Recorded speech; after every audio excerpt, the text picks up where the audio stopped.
नमस्कार, न्यूज 18 के तमाम दर्शकों का बहुत बहुत स्वागत है। मैं हूं आपके साथ विनीता मिश्रा। साल का पहला चंद्र ग्रहण लगने जा रहा है। 14 मार्च को साल का पहला चंद्र ग्रहण होगा। जैसे ही ग्रहण का जिक्र होता है, लोगों के मन में डर होता है, क्या करें क्या ना करें, कैसे इस ग्रहण के प्रभाव से हम बचें। ग्रहण साल का पहला है, 14 मार्च को है और ऐसे में होली भी है। तो होली पर इस ग्रहण का क्या प्रभाव पड़ेगा, कब समय है चंद्र ग्रहण का, क्या ग्रहण के समय हम पूजा कर सकते हैं, क्या ग्रहण के समय हम सो सकते हैं, खा सकते हैं, कई सारे सवाल हमारे मन में घूमते हैं। इन तमाम सवालों के जवाब के लिए हमारे साथ ज्योतिषाचार्य राकेश झा मौजूद हैं। तो पंडित जी, सबसे पहले बहुत बहुत स्वागत है आपका। बहुत बहुत धन्यवाद न्यूज 18 के सभी दर्शकों को और साथ ही आपकी पूरी टीम को। चूंकि जैसा आपने जिक्र किया कि इस बार होली पर चंद्र ग्रहण लग रहा है, चूंकि इस बार होली अपने बिहार में अपने पंचांग में, यहाँ तक कि मिथिला पंचांग और बनारसी पंचांग के अनुसार 15 मार्च को होली मनाई जा रही है। लेकिन जो चंद्र ग्रहण है ये 14 मार्च को पड़ रहा है। 14 मार्च को भी स्नान दान की पूर्णिमा है। लोग इस दिन स्नान करते हैं, व्रत आदि करते हैं, भगवान की पूजा अच्छे करते हैं। ऐसे में चंद्र ग्रहण का होना उनके मन में एक शंका का विषय बन जाता है। तो इस बार जो 14 तारीख को जो चंद्र ग्रहण लग रहा है वो आपका सुबह 9:29 से शाम के 3:29 तक रहेगा। और इस ग्रहण का जो मध्यकाल होगा वो 1:29 पर होगा। कुल मिलाकर कहे तो ये 6-6.25 घंटे का ये जो ग्रहण है, ये जो है सो ग्रहण रहेगा। इस ग्रहण का जो भी प्रभाव है वो तमाम जातकों पर भी इसका असर होता है। जिस राशि में ग्रहण लगता है या जिस नक्षत्र में यह ग्रहण लगता है उसके ऊपर भी इसका प्रभाव होता है। तो आपने जो समय बताया सुबह 9 बजे से लेकर शाम तक का ये ग्रहण है, तो ये दिन में ग्रहण है, तो क्या इसका असर भारत में शायद नहीं होगा? जी, ये ग्रहण सुबह 9:29 से 3:29 तक रहेगा और इसका असर पूरे भारत में दिखाई नहीं देगा। लेकिन जिस राशि में या जिस नक्षत्र में यह ग्रहण लग रहा है उस जातकों को थोड़ी सावधानी बरतने की आवश्यकता होगी। ये होली पर जो ग्रहण लग रहा है, ग्रहण कहते हैं कि कई लोगों को प्रभावित भी करता है, और होली पर ये ग्रहण है, तो किन किन राशियों पर क्या प्रभाव होगा इस चंद्र ग्रहण का? जी, ये जो ग्रहण लग रहा है ये कन्या राशि में होगा और उत्तर फाल्गुनी नक्षत्र में ये ग्रहण लग रहा है। और टोटल ज्योतिष शास्त्र में 12 राशियां बताई गई है। इस 12 राशियों में 4 राशि ऐसे हैं जिसके लिए ये चंद्र ग्रहण उनके लिए शुभ साबित होने वाला है, उनके लिए वरदान साबित होने वाला है। जी हाँ, तुला, धनु, वृश्चिक और मिथुन, ये 4 राशि के जो जातक है उनके लिए यह ग्रहण सुखद और सौभाग्यदायी रहेगा, उनके सफलता का यह कारण बनने वाला है। तो कुल मिलाकर अगर बात करें तो 8 राशि के लिए थोड़ी सी सावधानी बरतने की आवश्यकता है। बाकी ये 4 राशि जिसका मैंने जिक्र किया है, इन लोगों के लिए ये ग्रहण खुशहाली लेकर के आएगा। पंडित जी, जैसा कि हम जिक्र कर रहे हैं कि ग्रहण का प्रभाव भारत में नहीं है, अन्य देशों में है, तो जो ये राशियां आप जिसका जिक्र कर रहे हैं, क्या वो प्रभावित होंगी? जी, ये चूंकि कहा जाता है कि जिस राशि में चंद्र ग्रहण लगता है उसके प्रभाव थोड़ा सा क्षीण हो जाते हैं, उसके प्रभाव कम हो जाता है। उसके ऊपर थोड़ा सा नकारात्मक ऊर्जा का ये होता है, उनके कामकाज में थोड़ी सी धीमी गति आ जाती है। और 4 राशि जो मैंने आपको बताया, वृश्चिक है, तुला है, धनु है और जिसकी मैंने चर्चा की, उन लोगों के लिए ये शुभकारी होगा। तो अगर भारत में इसकी लागू नहीं हो रही है तो कहा जाता है कि ग्रहण का नियम है कि जहां लगता है, जहां दिखता है, उसका फलाफल, उसका असर भी वहीं होता है। तो इसलिए उसे घबराने वाली कोई बात नहीं है। लेकिन फिर भी अगर ग्रहण लग रहा है, उसकी चर्चा हो रही है, तो पूरे विश्व में कहा जाता है कि हम लोग पूरे विश्व एक है, तो पूरे विश्व में कहीं भी अगर लग रही है तो थोड़ी सी सावधानी बरतने की आवश्यकता है। जिस राशि में लग रहा है या जिस नक्षत्र में लग रहा है उस नक्षत्र के जातक को। बिल्कुल, ग्रहण का जिक्र होता है तो हम सावधानी की बात जरूर करते हैं, और आप भी बोल रहे हैं कि सावधानी बरतने की जरूरत है।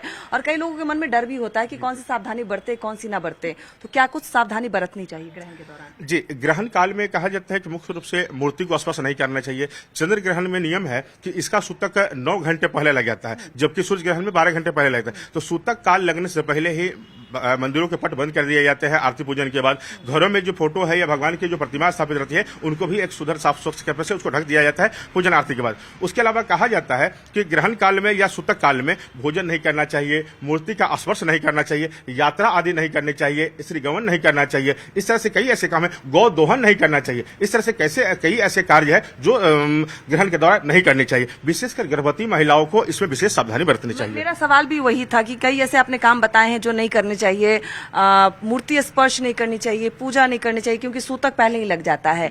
खासकर जो गर्भवती महिलाएं होती हैं उन्हें भी बड़ा डर होता है, क्योंकि कहते हैं कि अगर हम कुछ उल्टा पुल्टा कर दिए तो उसका असर बच्चे में पड़ता है। तो गर्भवती महिलाएं किन किन सावधानियां का पालन करे, क्या कुछ काम करे? जी, अपने हिंदू धर्म में विशेषकर गर्भवती महिलाएं ग्रहण के नाम से सुन करके उनके पूरा परिवार ही बहुत ही थोड़ा सा स्थिति उनकी वो हो जाती है, वो पंडित और ज्योतिषी के संपर्क में आते हैं और उनकी सावधानी और समय आदि पूछते हैं। तो मैं आपको बताना चाहूंगा कि ग्रहण के दौरान गर्भवती महिलाओं को विशेष रूप से चाकू छुरी आदि नहीं चलाने चाहिए, कोई चीज काटना नहीं चाहिए। कहा जाता है कि ऐसा करने से उसका सीधा असर उस बच्चे पर होता है। इसके अलावा ग्रहण काल में अपने पेट के ऊपर जो है सो गाय के गोबर का पतला लेप लगा लेने से उनके ऊपर, उनके गर्भ में पल रहे बच्चों के ऊपर ग्रहण का असर नहीं होता है। इसके अलावा ग्रहण के दौरान यानी सूतक काल से लेकर के जब तक ग्रहण खत्म होता है तब तक एक श्रीफल, एक नारियल अपने आसपास रखना चाहिए। इससे उसका असर छिन्न हो जाता है और जब ग्रहण खत्म हो जाए तब स्नान आदि कर करके उस नारियल को बहते हुए जल में प्रवाह कर देना चाहिए। तो ये उसके अलावा कहा जाता है कि ग्रहण के सूतक के समय अपने लंबाई के बराबर एक धागा नाप करके अपने पास रखना चाहिए और ग्रहण जब खत्म हो जाए तो उस धागे को चौराहा पर फेंक देना चाहिए। ये सावधानियां गर्भवती महिलाओं को ग्रहण के दौरान बरतनी चाहिए और ये आवश्यक भी है, नहीं तो ऐसा करने से उनके गर्भ में पले बच्चे सुरक्षित रहते हैं और स्वस्थ रहते हैं।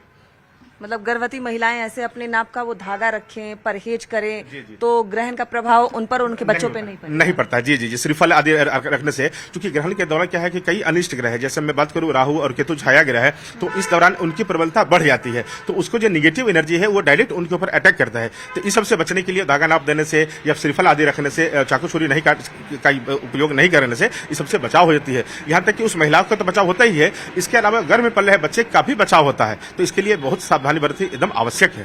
बिल्कुल, तो हमारे सनातन में हर चीज का जो आप कह सकते हैं कि उपाय है वो है। ग्रहण लगता है वो एक ग्रह है, लेकिन उससे बचने के उपाय भी बताए गए हैं और पंडित जी वही बता रहे हैं कि अगर गर्भवती महिलाएं हैं, उन्हें अगर डर लग रहा है कि बच्चा है, साल का पहला ग्रहण है, क्या कुछ करे, कैसे बचाव करे, तो वो इन नियमों को करके खुद को सुरक्षित रख सकती हैं, अपने बच्चे को सुरक्षित रख सकती हैं। ग्रहण के दौरान हम खाने पीने का भी जिक्र करते हैं। कई लोगों को कहते हैं कि खाना पीना नहीं चाहिए, कई लोग विशेषकर कुछ ऐसे सामान खाने से परहेज करते हैं जिससे ग्रहण का बुरा प्रभाव पड़ सकता है। अब पंडित जी, खाने पीने के मामले में भी ग्रहण का बड़ा संबंध है। खाना पीना चाहिए, अगर नहीं खाना पीना चाहिए, अगर खा भी रहे हैं तो क्या कुछ हम परहेज कर सकते हैं? जी, ग्रहण के दौरान तो खाने पीने की मनाही होती है, क्योंकि कहा जाता है कि उस दौरान नहीं खाना चाहिए। उस समय जो है सो अनिष्ट ग्रह और नकारात्मक ऊर्जा का प्रबलता ज्यादा रहता है, तो उस खाने में भी उसका असर आ जाता है। तो उस तरह का भोजन करने से हम बीमार हो जाते हैं, हम अस्वस्थ हो जाते हैं, हमारे ऊपर ग्रहों का प्रकोप बढ़ जाता है। इसलिए खाना पीना ग्रहण काल में, सूतक काल में वर्जित माना गया है। यहाँ तक कि कहा गया है कि अगर भोजन ग्रहण के समय भोजन की बनी हुई कोई सामग्री अगर बची हुई है, दूध, दही, घी आदि अगर बचा हुआ है, उसमें तुलसी पत्ता या कुश आदि डाल देने से उसका प्रभाव उसके ऊपर नहीं होता है, क्योंकि उसके जो नकारात्मक किरणें आती है वो उसमें प्रवेश कर जाते हैं, इसलिए उसे ग्रहण करने से तबीयत अस्वस्थ हो जाता है। तो ऐसा करना चाहिए। इसके अलावा शास्त्रों में 3 लोगों को ग्रहण के दौरान, सूतक के दौरान खाने पीने की प्रावधान है। 3 लोगों को। पहला उसमें आता है बच्चे, जो छोटे बच्चे होते हैं वो पथ ले सकते हैं, फलाहार ले सकते हैं या हल्का फुल्का भोजन कर सकते हैं। दूसरे आते हैं वृद्ध जन, जो वयोवृद्ध है, उनको जो है सो हल्का पथाहार या फलाहार आदि उनको दे सकते हैं। तीसरा आते हैं बीमार व्यक्ति, जो बीमार है, चाहे वो स्त्री हो या पुरुष हो, वो जो बीमार है उनको औषधि लेनी है, दवा अगर लेना है समय से, तो वो ले सकती है। शास्त्रों में इस तरह का जो है सो ऐसे 3 लोगों के लिए प्रावधान बताया गया है। यहाँ तक कहा जाता है कि ग्रहण के दौरान अगर भरा हुआ पानी पीने वाला रखा हुआ है तो उसको हटा देना चाहिए और ग्रहण के जो सूतक खत्म हो जाए फिर उसके बाद जो है सो उसमें ताजा जल भर करके फिर उसका ग्रहण कराना चाहिए, उसको पीना चाहिए। मतलब जो छोटे बच्चे हैं, जो वृद्ध हैं और जो बीमार हैं, वो तीनों खा पी सकते हैं, बाकी लोगों को परहेज करना चाहिए। बिल्कुल बिल्कुल बिल्कुल। खाने पीने से मतलब है कि पूर्ण भोजन नहीं, मतलब पथ के जो जरूरी चीजें हैं, फलाहार लेना है, पथ का के लिए आहार लेना है या दवा लाना है, उसको पहले कुछ खाना है, तो इस तरह की चीजें वो ले सकते हैं। जैसे आपने बताया कि शिशु, वृद्ध और बीमार व्यक्ति खा पी सकता है, तो क्या खाने पीने के सामान में भी कुछ परहेज है कि वो कुछ भी खा सकते हैं? नहीं, कुछ भी खा सकते हैं, लेकिन मुख्य भोजन को छोड़ करके फलाहार, पथाहार के रूप में हम लोग कुछ ले सकते हैं। चंद्र ग्रहण में पूजा का क्या प्रावधान है? क्या पूजा किया जा सकता है? ये चूंकि कहा जाता है कि चंद्र ग्रहण में सूतक 9 घंटे पहले लग जाता है। इस दौरान मंदिर के पट बंद हो जाते हैं, घरों में भी जो मंदिर हम लोग जहाँ रखते हैं, जहाँ देवी देवताओं को स्थापित करते हैं, उसको ढक दिया जाता है। तो पूजा पाठ तो बंद ही हो जाता है, पूजन सामग्री आदि के भी स्पर्श नहीं होते।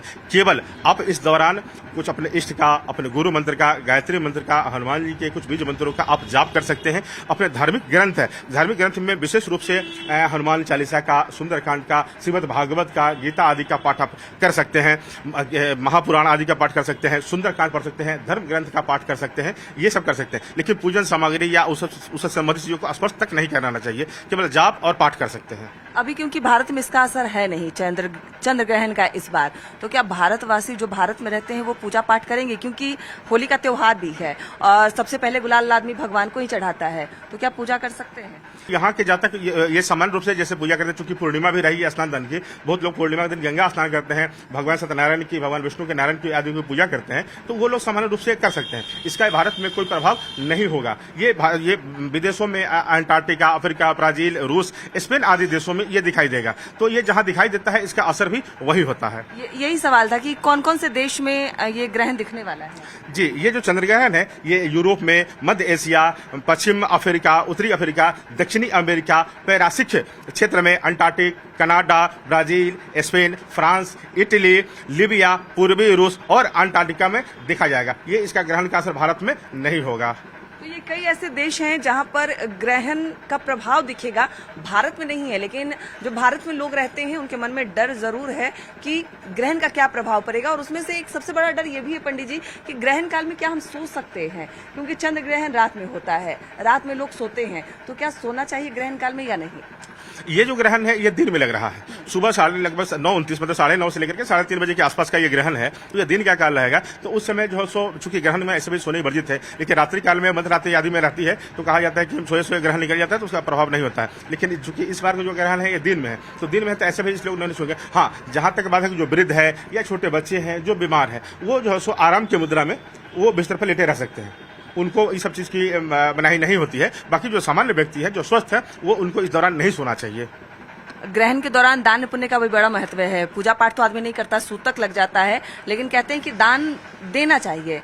क्या महत्व है इसका? जी, कहा जाता है कि ग्रहण काल में अगर हम गंगा स्नान करते हैं तो उसका 1000 वाजपेयी करने के समान पुण्य होता है। इसके अलावा ग्रहण जब खत्म हो जाए, उसका सूतक जब खत्म हो जाता है तो स्नान करना चाहिए। अगर संभव है तो गंगा स्नान करना चाहिए, अगर संभव नहीं है तो स्नान जल में ही गंगा जल मिला करके, संगम जल मिला करके आप स्नान करेंगे तो भी आपको गंगा स्नान के समान ही पुण्य मिलता है। और इसके अलावा घर में गंगा जल में इत्र मिला करके सारे घर में छिड़काव करना चाहिए। क्योंकि मैं सलाह दूंगा आपके दर्शकों को कि इस कार्यक्रम के माध्यम से कि ग्रहण नहीं लग रहा भारत में, फिर भी अपने घर के शुद्धि के लिए ग्रहण के जो सूत्र खत्म हो जाए तो गंगा जल में इत्र मिला करके अपने पूरे घर में इसका छिड़काव करें। इससे धन लक्ष्मी और सौभाग्य की प्राप्ति होती है। जैसा आपने जिक्र किया कि क्या दान करना चाहिए, कहा जाता है चूंकि ये चंद्रमा का है, चंद्रमा सफेद होते हैं, तो इसलिए सफेद फूल और सफेद चंदन, अक्षत आदि से चंद्रमा के साथ साथ भगवान शिव की पूजा करेंगे तो उनको बहुत पुण्य की प्राप्ति होगी। क्योंकि शिव जी के माथे पर चंद्रमा विराजमान है, शुभमान है, तो उनकी पूजा करना शुभ होगा। ग्रहण के सूतक के बाद, चंद्र ग्रहण के खत्म होने के बाद गेहूं, चावल, दाल, चना का दाल, मसूर दाल, गुड़, सफेद या गुलाबी वस्त्र, चूड़ा, चीनी, चांदी या स्टील का कटोरी में खीर बना करके दान करना चाहिए। क्योंकि चंद्रमा जो है सो मन के कारक होते हैं और उनका कलर सफेद होता है, श्वेत होता है, इसलिए इससे संबंधित चीजों को दान करना उनके लिए शुभ और उत्तम रहेगा। विशेषकर कन्या राशि के जातक में जिनका जन्म हुआ है, उत्तर फाल्गुनी नक्षत्र में जिस जातक का जन्म हुआ है, वो इस दिन विशेष रूप से इन सब चीजों का दान करेंगे तो उनके ऊपर ग्रहों की जो नकारात्मक ऊर्जा जो होगी उसका प्रभाव कम होगा और उनके लिए भी यह ग्रहण लाभकारी सिद्ध हो सकता है। आपने एक महत्वपूर्ण जानकारी दी कि ग्रहण के दौरान भले ही उसका भारत में असर ना हो, लेकिन गंगा जल और इत्र मिलाकर घर में छिड़काव करे, तो क्या गंगा जल से नहाना भी हितकर होगा व्यक्तियों के लिए?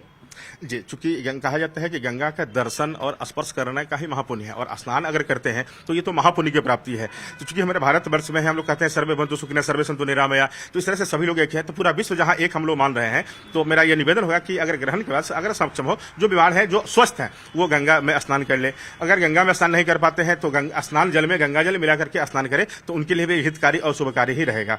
चंद्र ग्रहण की हम बात कर रहे हैं तो एक खग्रास चंद्र ग्रहण, इसका भी जिक्र होता है, ये क्या है? जी, इस बार जो ग्रहण लग रहा है इसको बोलते हैं खग्रास चंद्र ग्रहण। खडग्रास, खंडग्रास और पूर्ण चंद्र ग्रहण, 3 तरह का ग्रहण होते हैं। तो जो खग्रास हो रहा है इसमें कहा जाता है कि चंद्रमा पूरी तरह से ब्लैक नहीं होगा, जो ब्लू मून हम लोग कहते हैं। इसमें चंद्रमा के कुछ भागें ही मलिन होंगी, मतलब अंधेरा आएगा और उसके बाद जो है सो फिर जब ग्रहण खत्म होगा तो फिर वो नॉर्मल हो जाएगा। तो चंद्रमा के कुछ हिस्से ब्लैक हो जाएंगे, बाकी हिस्से नॉर्मल रहेंगे, तो इसलिए इसको खग्रास कहा जाता है। बाकी हिस्सों में इसको प्रभाव नहीं रहेगा, थोड़ी दूर के हिस्से में ही चंद्रमा का इस पर ग्रहण का असर होता है, इसीलिए इसको खग्रास चंद्र ग्रहण कहते हैं। चंद्रमा को मन का कारक भी कहते हैं, तो कैसे प्रभावित करने वाला है ये अभी?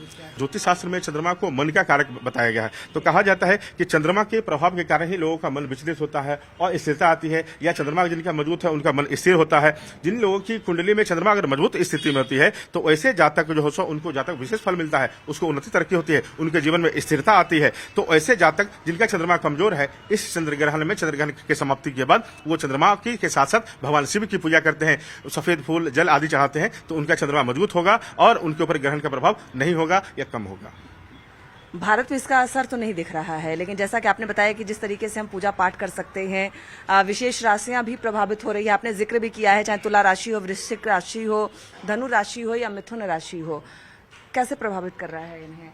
जी, टोटल 12 राशियों में जो 4 राशि जिसका मैंने जिक्र किया उसमें उनके लिए ये ग्रहण शुभ रहने वाला है। सबसे पहले हम लोग बात करेंगे मिथुन राशि का। तो मिथुन राशि के जो जातक है, इस बार ये चंद्र ग्रहण उनके लिए काफी शुभकारी रहेगा, चूंकि ये चंद्र ग्रहण उनके कुंडली के तीसरे भाव में लग रहा है, जो मिथुन राशि के लिए बहुत ही शुभकारी साबित होगा। इस दौरान ग्रहण के बाद उनको 15 दिन के अंदर कहा जाता है कि उनको विशेष सफलता मिलेगी। मंगल का गोचर भी हो रहा है, इसके कारण से उनको करियर में थोड़ा सा संघर्ष के बाद सफलता मिलेगी। उस दौरान उनको बड़े भाई से भी आर्थिक मदद मिल रही है। उसके अलावा उनके बिगड़े रिश्ते भी सुधर जाएंगे। तो कुल मिलाकर अगर बात करें मिथुन राशि के जातकों के लिए, तो यह ग्रहण उनके लिए अच्छा साबित होने वाला है।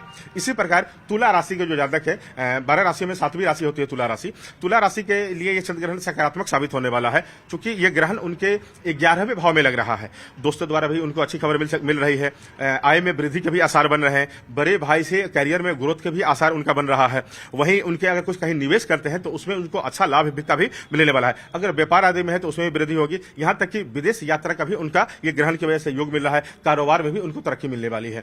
उसके अलावा है फिर वृश्चिक राशि। वृश्चिक राशि जो है, ये चंद्र ग्रहण उनके लिए भी शुभकारी सिद्ध होने वाला है, क्योंकि ये ग्रहण उनके 10वें भाव में लग रहा है और वह कारोबार में कुछ बड़ा निर्णय लेना चाह रहे हैं, कुछ उसमें विस्तार करना चाह रहे हैं, तो ये उनके लिए ज्यादा शुभकारी रहने वाला है और जो निर्णय लेंगे उनके लिए लाभकारी रहेगा। जो शादीशुदा लोग हैं उनका वैवाहिक जीवन भी मधुर रहने वाला है, सुख समृद्धि का आगमन होगा। वहीं धनु राशि की अगर हम बात करें तो धनु राशि के लिए यह चंद्र ग्रहण भी लाभकारी सिद्ध होने वाला है। उनकी कुंडली में नवम भाव में ये ग्रहण लग रहा है, इससे उनका भाग्योदय का समय रहेगा। देश विदेश की यात्रा का भी उनका योग बन रहा है।